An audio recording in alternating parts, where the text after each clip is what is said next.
Hey guys, what's up? It's Alec Torelli. Did you miss me? Be honest. Be honest. Did you miss me? It's been a while. I gotta say, 3 months. I'm looking at the timeline here. Almost 4 months since my last video. It's pretty crazy. This is my longest time that I've gone since I started my YouTube without making a poker video. I think I started in 2014 and I'm pretty consistent. I would say I did a video a week, sometimes 2 videos a week for pretty much 6-7 years. And recently, I lost it all. No, I'm just fucking with you. I didn't lose it all. But basically, I started a crypto YouTube, which was really the impetus for why I dedicated so much time to that channel. We did 100 videos in like 3 months, and you can find it right up here, youtube.com/cryptorelli. So that's been taking a lot of my focus. And if you've been following me a long time, you actually know that I started a crypto YouTube in 2017 when I got into crypto.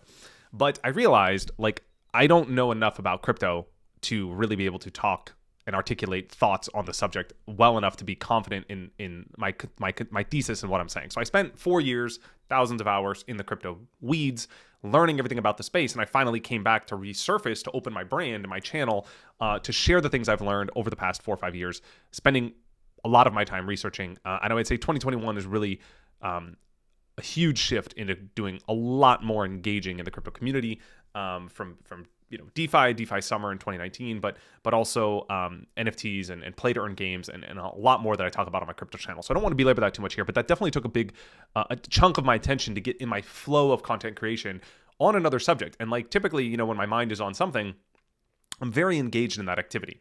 So poker, I went to the WSOP. I played some cash games. It was a lot of fun. Great time in Vegas. Loved it. Been playing a lot.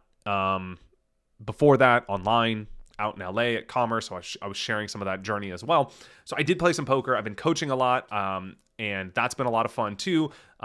Really lucky to be coaching a lot of people virtually. So, I work with select clients, so like I guess not necessarily like quantity, but just like a lot of people, different people around the world in different places. And that's really cool. So I had a client in Dubai, another one in Cyprus, of course, here in the US too. So that was really cool to be able to connect with a lot of like-minded people and help people on their poker journey. That's really inspiring to me and it really keeps me sharp. It forces me to kind of like study and solve other people's problems in poker and then like keep me on top of my game. So that's been keeping me busy as well.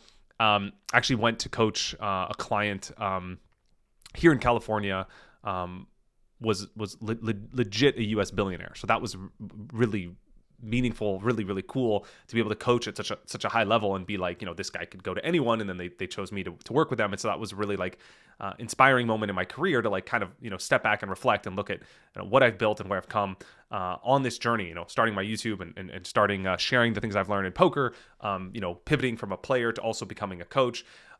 So a lot of evolution, a lot of growth.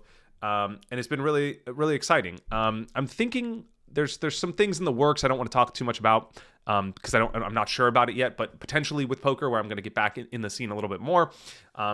So I'll keep you posted on that. But that's a little bit of what I've been up to.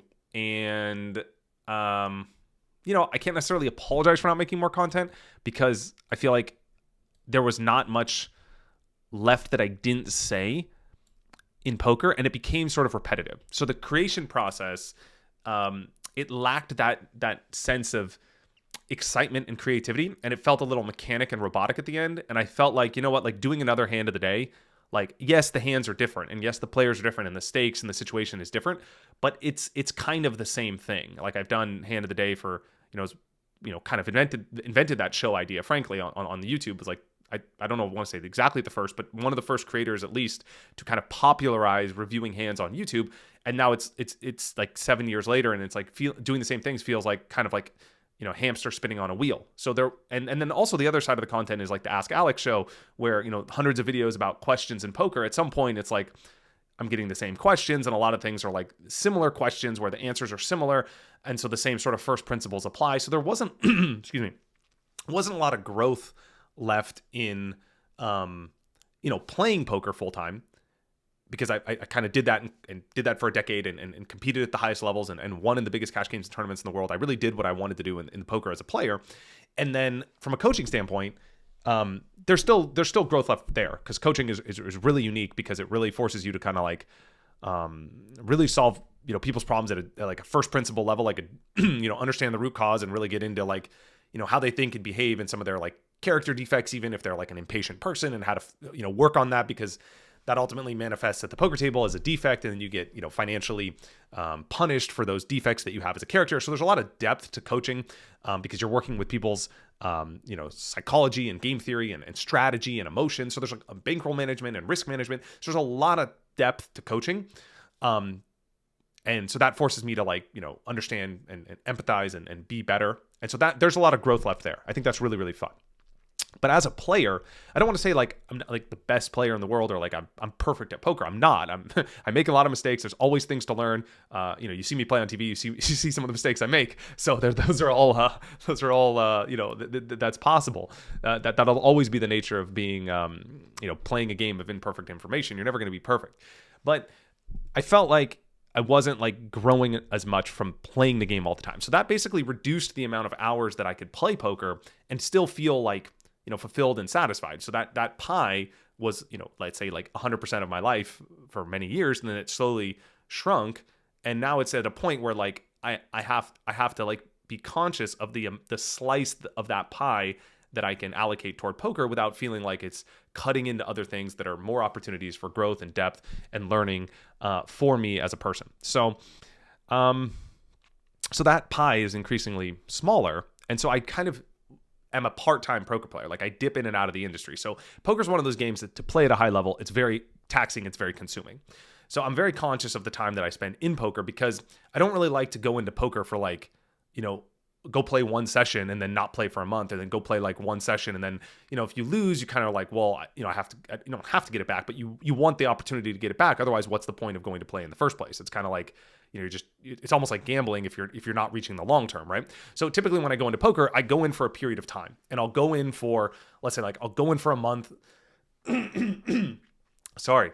I'll go in for a month and I'll play like, very seriously for that period of time. And then, hopefully quit on an upswing. Doesn't always work that way. Hopefully quit on an upswing and then go back to another project or thing I'm working on. And then I'll complete that project. And I'll have some downtime in between projects that I'm working on. And then I'll go back into poker and kind of dip in and out. So that's kind of the process that I've used over the years, because I find that like the balance I have for poker in my life is always one slice of the pie. It's not the whole thing. And the size of that slice is changing over time. So recently that slice has become smaller. It's become smaller over time as I've been building and laying the seeds for a new line of work and focus I've been working on in the crypto space, where I'm building a brand there, but largely investing first and foremost, and then really consulting with crypto startups to help them with their game theory, their incentives, their tokenomics, compensation structures, a lot of things that I've been working on using the skills I've learned in poker to help crypto startups with their marketing, things I've learned about social media marketing, because it's something you have to get good at to build a brand on YouTube. So really,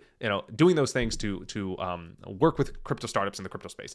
So that's been really fun. I'm going to share other ones that collaborations I have with poker and crypto coming up soon on this channel. But one you could check out right now is called Crypto Corn. It's a poker NFT site where you buy an NFT and you get to play poker on their site, on their platform, and you get to play to win other NFTs. So the NFT gives you access to their tournaments. It's like a membership, and you buy the NFT, and then you get a season of access, which is like 6 months long, weekly tournaments where you compete to win blue chip NFTs. So you could win, VFriends, Bored Ape Yacht Club, Cool Cats, and lots of other NFTs. And they have these angels that go out and find, other NFTs with utility, like play to earn game NFTs, and they airdrop those to the NFT holders of the Crypto Corn, and you can also play to compete and win those NFTs on a weekly basis in tournaments. So it's very cool. I'm a sponsored pro there, cryptocorn.io, and I'll put out videos about that coming up on this channel as well. So I'm really excited about that. So some collaborations happening as well, where I'm kind of bridging the space between poker and crypto. And so that's really exciting as well. So that's going on. Crypto's been taking a lot of my time. Like the incentive I have to invest and to have my money work for me through investing is becoming bigger as that pie is growing. And so it's really appealing to spend time in crypto looking for asymmetric opportunities. And so that's very fun. And a lot of the same skills that apply to poker also apply in crypto. So a lot of the things about, that's why a lot of stock traders come into poker and vice versa, because it's a very similar skill set. So you need bankroll management, super important. You need to understand risk reward. You need to understand psychology, because you need to understand when things are overbought and underbought. You need, maybe some technical analysis to understand charts and graphs and math. Those things are really, really important. So there's a lot of things that are very, very similar about trading. And so it's kind of like if you can speak Spanish, you can speak Italian, right? You have to learn the other language, but you could kind of already understand the language a lot better than someone that's coming from Chinese, for example, right? So that's very similar to the process that I went through in learning in the crypto space over the past few years. But then over time, it's become very exciting and rewarding to be able to invest in that space and use the skills I have in poker in a different market, learning a new language, right? It kind of feels like learning a new language. Whereas, going from No Limit Hold'em to Pot Limit Omaha, yeah, it's like learning a new language, but it's more like learning a dialect of the same language, right? It's a lot less growth opportunity, a lot less challenging. And so learning a new language entirely is very, very fun, very, very rewarding. And that's a little bit like what crypto is. So that's been very fun. It's been keeping me very busy. I might be playing some poker soon. I'm going to try and release more content. I actually just realized, I looked at my Trello where I keep all my tasks, and I realized I have like 4 or 5 videos that I shot in the summer that I just never moved along to production, like to the editing process. And so I have those videos. Those are probably going to come out. I'm going to talk more about Crypto Corn, an opportunity to play poker with me. Hopefully some other people that we're bringing on board as well. I don't want to name names yet because it's in negotiations under works. That's launching in April. We have a mint coming up in February as well. So there's a prequel to the NFTs, like a Crypto Cup, which is a smaller stakes NFT that allows you to play in satellite tournaments and smaller tournaments leading up to the main series of tournaments that's launching in April.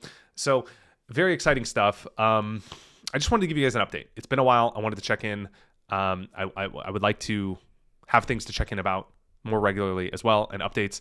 Maybe I'll do some videos about, like, if you have questions, let me know. Leave a thought and comment below what kind of content you maybe would like to see, inspire me, give me some ideas. Happy to produce that and provide some value to you guys there if I can help in some way. Maybe I'll do some takeaways from coaching. I think that would be really cool, because I did learn a lot and have some key themes that are connecting with different clients that I'm working with. So that could be really useful, hopefully, for you guys as well. But I just want to check in with a quick update. Subscribe to my crypto channel. I'm putting out content there pretty much every day if you want to follow along. And on twitter.com/Alec Torelli, I talk about crypto, game theory, marketing ideas on a daily basis too. And then I have a Substack, alectorelli.substack.com, where I write a curated newsletter about my latest findings in the crypto space and things I'm betting on. So those are ways to kind of stay in touch. I have a Discord and Telegram too in the crypto space. We talk about poker as well, so there's like a poker community there too. There's poker channels on the Discord, so you can follow along there. I'll put the links in the description. And one more update that I've been working on too is Conscious Poker. So I've been working a lot internally to build out a brand new website with new features and new programs, new membership that we launched at Conscious Poker as well. So I'm going to do a separate video on a walkthrough of this, but head over to consciouspoker.com and you can click on about, see what we're about, coaching if you want to work with myself or Conscious Poker Coach, programs, and you can see all of our new programs. I highly recommend looking at the membership, the brand new program that we're offering at Conscious Poker, and a lifetime access product, as well as a community built there for you with options for coaching as well, blogs and the whole thing. So this is definitely something I've been working very, very hard on. Again, I will be putting out a separate video about some of the new features and things we've been building at Conscious Poker, some new opportunities and ways we can help you on your poker journey. But this has definitely been a big piece of pride. I'm really proud of how it's come out, and it's been a lot of fun, and it's great to have it launched. You guys are awesome. Thanks for your support, and I'll see you in the next one.